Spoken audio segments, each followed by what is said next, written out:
लेकिन ये जो अभी जो सरकार कर रही है, अगर ये पहले की रहती तो आज हमारे बीच वो छात्र होते जो अभी हम लोगों के बीच नहीं। उसको चलाने के लिए मतलब या तो फर्स्ट फ्लोर या ग्राउंड फ्लोर पे चलाना जाता है। सबसे पहले छोटे से छोटे जो घटना होते हैं उसी से सरकार सीख ले तो बड़े घटनाएं नहीं होंगी। पढ़ाई लिखाई तो कर रहा है लेकिन उसके साथ प्रेशर बहुत ज़्यादा ले रहा है। नहीं था, पार्किंग की जगह पर आप कोचिंग चलाइएगा तो ये अच्छा बात नहीं है। वैसे विद्यार्थियों के जो जिनसे हमारा देश का भविष्य का निर्माण होने वाला है, वैसे विद्यार्थी अभी हमारे बीच में होते।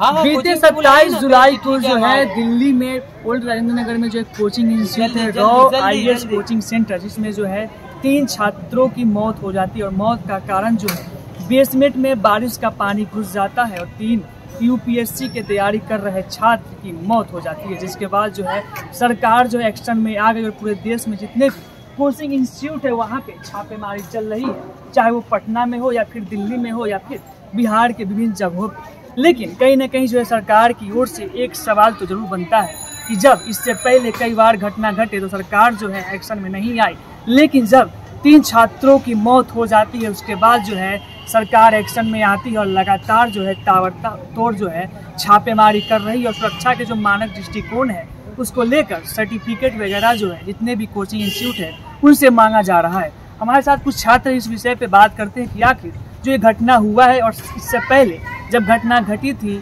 चाहे वो खान सर का इंस्टीट्यूट हो, वहाँ भी पिछले साल जो है आग लगी थी। दिल्ली में भी एक कोचिंग इंस्टीट्यूट है, वहाँ भी आग लगी थी, लेकिन हालांकि वहाँ पे जो है कोई बड़ा हादसा नहीं हुआ। लेकिन जब 3 छात्रों की मौत हो जाती है उसके बाद जो है सरकार एक्शन में आती है और अब जो है ताबड़तोड़ छापेमारी की जा रही है। क्या लगता है, दिल्ली में जो है 3 छात्रों की मौत हो गई?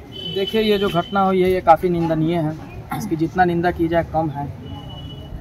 मैं सरकार से आपके चैनल के माध्यम से पूछना चाहता हूँ, क्या सरकार जब घटना घट गई उसके बाद सरकार की आँख खुली?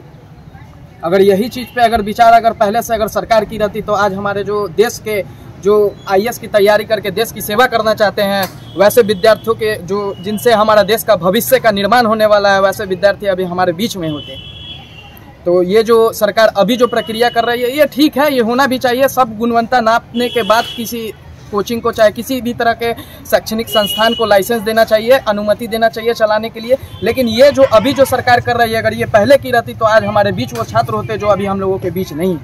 क्या लग रहा है इसका जिम्मेदार कहीं ना कहीं कोचिंग इंस्टीट्यूट है या फिर सरकार है या छात्र होने के नाते आप किसको ठहराते हैं या किसको मानते हैं? जी, जायज़ सी बात है कि इसमें कोचिंग इंस्टीट्यूट और जो यहाँ के राजनीतिक लोग हैं, जो राजनीति करने वाले हैं, जो सत्ता में अभी काबिज है, जायज़ सी बात है कि वही इनके जवाबदेही उठाना चाहिए, उनको ही जिम्मेदारी लेना चाहिए इस चीज़ का। क्योंकि वो अपने स्तर से अगर इस सब चीज़ की जांच करके अगर कोचिंग संचालन करने की अनुमति देते तो ये घटना नहीं होता। अभी तो आप देख रहे हैं कि वो तो एक अचानक चीज़ थी जो कोचिंग में पानी घुस गया बेसमेंट पे, जिससे छात्र की मौत हो गई। फायर को लेकर के, फायर जो कोचिंग में अभी बहुत सारे ऐसे इंस्टीट्यूट है जहाँ फायर नहीं लगा, अगर वो कोचिंग में अगर आग लग जाती है, उस स्थिति में अगर छात्र अगर वहाँ फंसे रहते तो उस स्थिति में कौन जवाबदेही होगा? मैं आपके चैनल के माध्यम से पूछना चाहता हूँ और ये मैं सरकार को चेतावनी देना चाहता हूँ कि बहुत हो गया छात्रों के साथ जुलूम। आप जो पैसा ऐंठने के नाम पर आप जो छात्र को बरगलाने का जो प्रयास करते हैं, कृपया इसे न करें। जैसे अभी पूरे देश में जो शैक्षणिक व्यवस्था जो लागू की गई है कितना महंगा हो गया है, क्या गरीब छात्र बहुत सारे शैक्षणिक चीज़ से जो वंचित हो जाएंगे उसके जिम्मेदार कौन होंगे?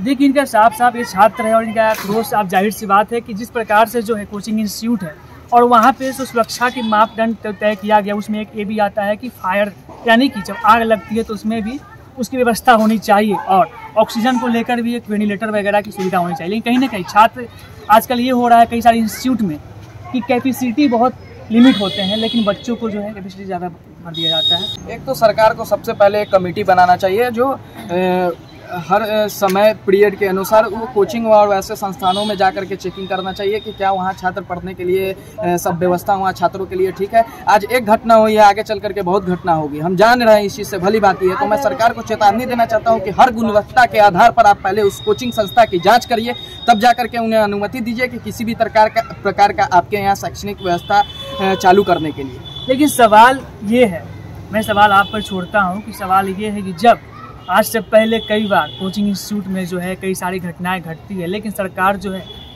नींद में सोई रहती है और कहीं ना कहीं पहल नहीं करती। लेकिन जब 3 छात्रों के साथ बड़ी घटना होती है उसके बाद सरकार जो एक्शन में आती है, इसका जिम्मेदार कौन है? जैसे कि पता है कोचिंग सेंटर जो है वो बेसमेंट में नहीं चलाई जा सकती है। उसको चलाने के लिए मतलब या तो फर्स्ट फ्लोर या ग्राउंड फ्लोर पे चलाना जाता है।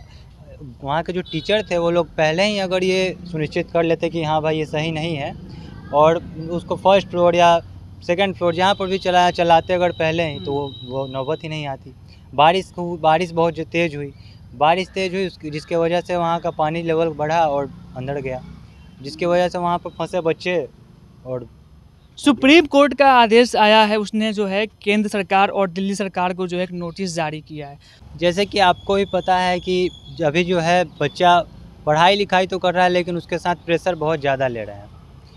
कोटा में आए दिन सुनते ही हैं कि कैसे बच्चे जो हैं लटक जा रहे हैं।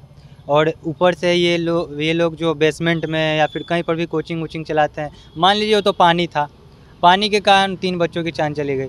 बेसमेंट में है, उसके बाद मतलब अंदर ऑक्सीजन बहुत ही अति हो जाता है।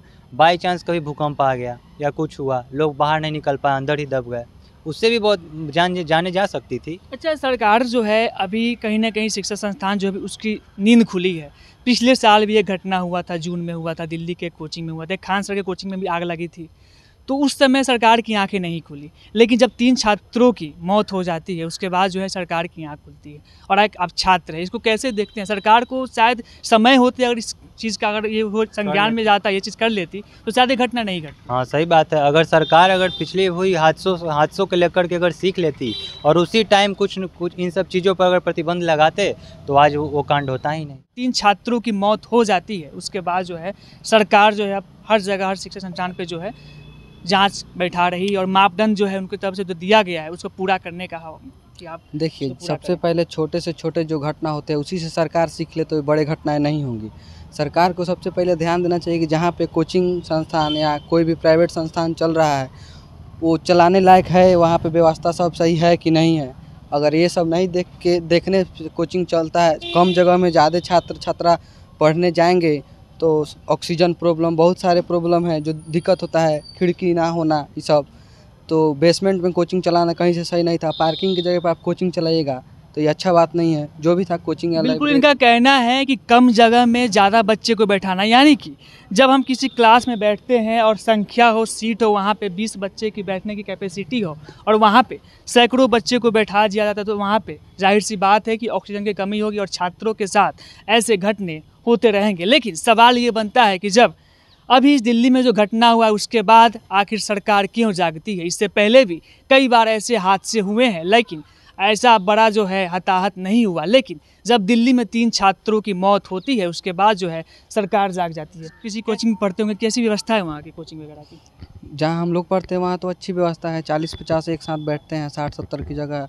और जहाँ तक रही खान सर की बात तो वो अपना व्यवस्था अपने हिसाब से देख के शिक्षा पदाधिकारी से बात करके अपना मैटर सॉर्ट आउट कर लेंगे। और ऐसा नहीं होना चाहिए। छात्र का कब तक छात्र हित का हनन होगा, ये अच्छा बात नहीं है। इसके लिए सरकार को जल्द से जल्द कुछ सोचना चाहिए। छात्र इसको जिम्मेदार किसको मानते हैं आप? कैसे देखते हैं जिम्मेदार कौन हो सकता है इसमें? किसकी लापरवाही की वजह से 3 छात्रों की जान जा सकती है? देखिए, जहाँ पे कोचिंग चलता है, जो कोचिंग ऑनर है उनको पहले देखना चाहिए कि यहाँ पे खैर तो बेसमेंट में चलना ही नहीं चाहिए, फर्स्ट फ्लोर या सेकंड फ्लोर पे उनको चलाना चाहिए। तो ये कहीं ना कहीं उनकी लापरवाही है, वो ध्यान जो कोचिंग ऑनर है उनको ध्यान देना। जिम्मेदार तो वाकई में सरकार और इंस्टीट्यूट्स है। अगर इंस्टीट्यूट्स अपने लेवल पे अगर देखती तो ऐसा व्यवस्था ही नहीं लागू करने देती।